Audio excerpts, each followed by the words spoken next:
ಇದು ಸಂಗೀತ, ನೃತ್ಯ, ಧ್ಯಾನ ಮತ್ತು ಉತ್ಸವಗಳಿಂದ ಕೂಡಿದ ರಾತ್ರಿಯಾಗಲಿದೆ.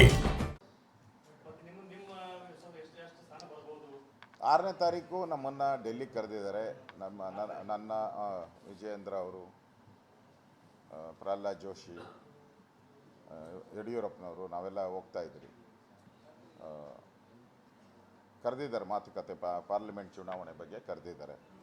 ಅದೇ ರೀತಿ JDS ಕೂಡ, ಯಾಕಂದರೆ ನಮ್ಮದು ಈಗ partner NDA partner JDS. So ಅವ್ರದ್ದು ಟಿಕೆಟ್ ಎಷ್ಟು ಅಂತ ಆಗಬೇಕಲ್ಲ. ಮಾಧ್ಯಮದಲ್ಲೆಲ್ಲ 2, 3, 4 ಹಿಂಗೆಲ್ಲ ಕೊಡ್ತಾ ಇದ್ದೀರಾ ನೀವು. ಅದರದ್ದು ಎಷ್ಟು ಫೈನಲ್? ರಾತ್ರಿನೂ ಫೋನ್ ಮಾಡಿದರು, ಬೆಳಗ್ಗೆನೂ ಕುಮಾರಸ್ವಾಮಿ ಅವರು ಫೋನ್ ಮಾಡಿದರು. ಈಗ 4 ಗಂಟೆಗೆ ಭೇಟಿ ಮಾಡ್ತಾ ಇದ್ದೀನಿ. ಕುಮಾರಸ್ವಾಮಿ ಅವ್ರನ್ನೂ 4 ಗಂಟೆಗೆ ಭೇಟಿ ಮಾಡ್ತಾ ಇದ್ದೀರಿ. ಈಗ ಅವ್ರದ್ದು ಫೈನಲ್ ಆಗುತ್ತೆ.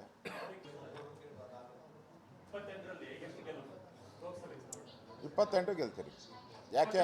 ಯಾಕೆಂದರೆ ಕಳೆದ ಬಾರಿ ನಾವು 25 ಗೆದ್ದಿದ್ರಿ. ಕಾಂಗ್ರೆಸ್ JDS ಹೊಂದಾಣಿಕೆ ಮಾಡಿಕೊಂಡು ನಾವು 25 ಗೆದ್ದಿದ್ರಿ. ಪಾಪ ಅವ್ರಿಗೇನಾಗಿದೆ, ಇಷ್ಟು ದಿನದಿಂದ ಕಾಂಗ್ರೆಸ್ಸಲ್ಲಿ ಆರಾಮಾಗಿದ್ದರು, ಅಲ್ಲ BJPಯಲ್ಲಿದ್ದರು. BJPಯಲ್ಲಿ ಮಂತ್ರಿಯಾಗಿ ಉಪಮುಖ್ಯಮಂತ್ರಿ ಎಲ್ಲ ಆಗಿದ್ದರು. ಈ ಕಾಂಗ್ರೆಸ್ಗೆ ಹೋಗ್ಬಿಟ್ಟು ಏನೂ ಇಲ್ಲ ಅವ್ರಿಗೆ. ಅದಕ್ಕೆ ಅವ್ರು ಹಂಗೆ ಮಾತಾಡ್ತಾರೆ. ಅಲ್ಲ ಹೇಳ್ತೀನಿ ಕೇಳಿ, ಅದಕ್ಕೆ ಯಾಕೆ ಅಂತ. ಸರಿ ನಾವು 25 ಗೆದ್ರಿ. ಯಾವುದ್ಯಾವುದು ನಮ್ಮದು ಗೆಲ್ಲಕ್ಕಾಗಿಲ್ಲ. ಸರಿ ನಾವು ಹಾಸನ ಗೆಲ್ಲಕ್ಕಾಗಿಲ್ಲ, ಕನಕಪುರ 3 ಗೆಲ್ಲಕ್ಕಾಗಿಲ್ಲ. ಈ JDS ಬಂದಿರೋದ್ರಿಂದ ಹಾಸನದಲ್ಲೂ BJP ಮತ್ತು ಎರಡೂ ಸೇರಿಸಿದ್ರೆ ನಾವು 60%ಗಿಂತ ಮೇಲೆ ಹೋಗ್ತೀವಿ. ಮಂಡ್ಯದಲ್ಲೂ ಅವ್ರು ಮುಗಿಸ್ಬಿಡ್ತೀನಿ. ಮಂಡ್ಯದಲ್ಲೂ ಕೂಡ ಅಷ್ಟೇ, ನಮ್ಮದು BJP ಸೇರಿಸಿದ್ರೆ ಅದಕ್ಕೂ ಹೋಗ್ತೈತೆ.